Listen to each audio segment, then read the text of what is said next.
All right, let's talk about the Metacrisis, but probably not in the way you're used to hearing about it. See, this isn't going to be just another depressing list of all the world's problems. Instead, we're going to look at it as a single connected story, a story that kind of explains why so many things feel, well, off right now. And more importantly, what that feeling might be asking of us. Okay, let's dive in. This quote, wow, it just nails it, doesn't it? It gets right to the heart of the whole thing. Imagine we're all passengers on this giant, magnificent ship. Let's call it the Industrial Titanic. Everyone on deck is celebrating, popping champagne because we're going faster than ever before. But deep down in the engine room, the very systems that keep us alive, they're starting to sputter and fail. So, who's steering this ship? Well, up on the bridge, we find what you could call the captain's denial. And it's this powerful collective idea that as a culture, we are all staring at the wrong dials. We're so obsessed with our speed that we're deaf to the alarms blaring all around us. I mean, think about it. Our society has a very specific dashboard it loves to look at, right? We're constantly checking things like GDP, the stock market, quarterly profits. All these numbers tell us one story and one story only, a story about growth, about speed. But this forces a really critical question, maybe the most important question of all. Are we actually measuring what we truly value? Do these numbers capture the things that make life worth living? You know, like our health, or how connected we feel to our neighbors, or if our kids will have a stable future? Or if we just confuse the map for the actual territory? This slide just shows that disconnect perfectly. On the one hand, you have the shiny, gold-plated dial of the stock market that everyone's obsessed with.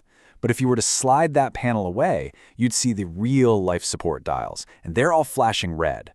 Biodiversity, plummeting. Social cohesion, cracking under the strain. Mental health, at a critical low. This is what systemic misalignment is all about. The things we're measuring have become totally disconnected from the things that actually keep us alive. So this massive disconnect, this fundamental failure of this ship's internal logic, it's not just one little leak in the hull. It's the root cause of the whole problem. And it has a name. It's called the Metacrisis. So what in the world is the Metacrisis? Well, it's that moment when all those separate blinking red lights on the dashboard start to converge into one giant screaming alarm. It's when our environmental problems, our social problems, and our economic problems stop being separate issues and start feeding into each other, creating this massive runaway feedback loop.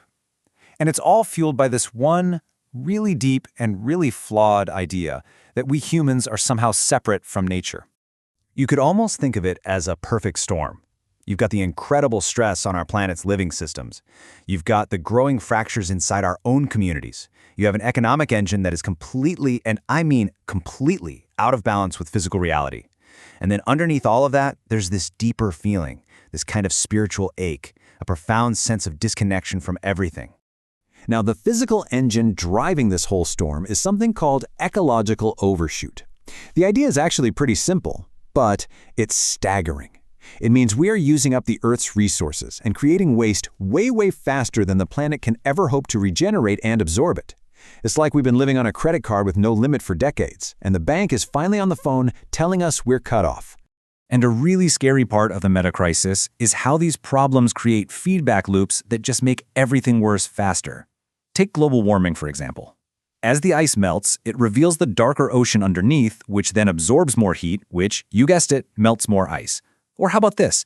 Drier soil leads to dying forests, which release more carbon into the atmosphere, which warms the planet even more. It's a vicious cycle that just keeps pushing the whole system further and further out of balance. And let's be clear, this isn't just some abstract scientific problem we're talking about. It has a deep and very real emotional impact on all of us. Some have even described it as a kind of collective divorce from the world that we thought we knew, the world we trusted. There's actually a word for this feeling: solastalgia. It's that unique, gut-wrenching pain you feel when you watch a place you love change for the worse, right in front of your eyes. It's the grief you feel for a home that is disappearing, even while you're still standing in it. It's homesickness when you're already home. Now, feeling that grief is real, and it's important, but this is not a story about despair. So how do we start to rewrite the story? How do we begin to heal that sense of divorce? Well, the answer might just lie in getting our hands a little dirty. Let's look at one of the most powerful and yet simple solutions we have: creating compost, the very engine of fertility. It's almost like a simple recipe, a 3-2-1 mantra. You take 3 parts browns, dry stuff like leaves for carbon. You mix it with 2 parts greens, like fresh grass clippings for nitrogen, and you add 1 part activator, like manure. When you do this, you're not just getting rid of waste. You're actively taking part in the planet's own cycle of regeneration. You're creating the rich, living soil that is the foundation for all healthy life. I love this insight from the permaculture expert Jeff Lawton. It totally shifts your focus. What he's saying is, if you put your energy into creating a healthy system, in this case, amazing soil, then the result you want, like a beautiful garden, just becomes a natural byproduct. The goal isn't the garden. The goal is the health of the system that creates the garden. And that one shift in focus, from trying to fix a million isolated problems to instead nurturing the health of the whole system, that's the key. When you start to see it that way, the Metacrisis stops feeling like just a death sentence. It starts to feel like something else entirely. It feels like a call to adventure, an invitation to step into a brand new story. So here we are, standing at a crossroads. We can keep telling ourselves the old story, the one about infinite growth, endless consumption, and our separation from nature. Or we can make a receptive choice. And that means choosing to bring the Earth home, to shift our focus from the huge, global, and abstract stuff to protecting our local places, to supporting our neighbors, to strengthening our communities. These are the small, grounded acts that actually build a world worth living in. Making that choice, it requires something called radical hope. And no, that's not just wishful thinking.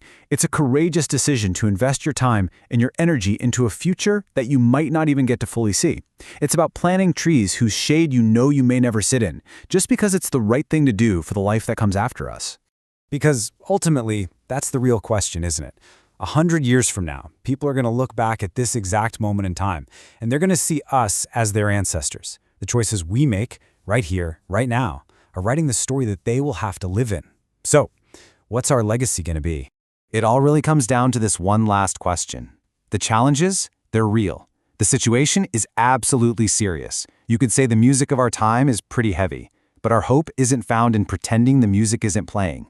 It's found in how we choose to respond to it. Will we choose to engage, to participate, to dance? The choice, really, is ours. We have built our world on a high-stakes assumption that our industrial momentum is as unsinkable as the steel hulls we once set into the Atlantic. But the elephant in the room has grown too large to ignore, moving out of our private shadows and into the center of our lives. This is the Metacrisis, the tipping point where the stories of endless growth collide with the physical limits of our planet. It reduces us to passengers, waiting like roadkill on the side of a life we no longer control, paralyzed by the headlines, watching for the next wave to break. Yet, when the ship finally cracks, the passenger's role ends, and the adventurer's begins. The very failure of the old world becomes a direct call to a planetary adventure. This is the invitation to step out of the heavy aura of the past and into the absolute power of the present moment. The Lifeboat Mini Course is your immediate, structured transition, a free 5-day journey delivered to your inbox to transform global anxiety into local resilience.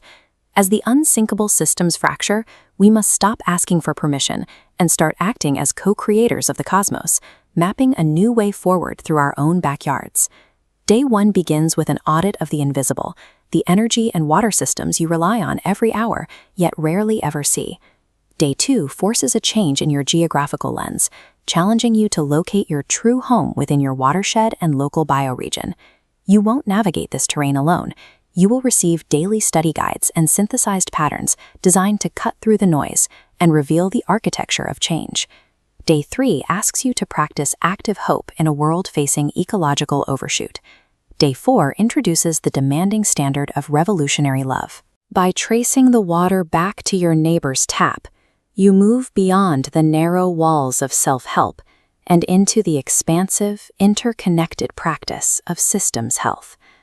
The climax arrives on Day 5 with the introduction of a specific framework for your future, the 9x21 harvest. You will commit to 9 concrete actions to be executed over the next 9 days, weeks, or years to build your cosmic legacy. You will then write the 7-generation letter, speaking across time to a resident of your town in the year 2026 to explain the uncommon choices you made today. This legacy is a unified dance, a work of restoration that cannot be built in isolation. Who is your mutual guiding spirit in this transition, and which 9 things will you choose to do? Stop waiting for the headlines to crush you. Sign up for the Lifeboat mini course now. Access your day 1 materials immediately and join the community hub where the next story of our world is already being written. You can remain tied to the illusion of a collapsing global credit card, or take this course to begin building real systems health today. The Earth is tired of the lie. It is time to dance with the truth.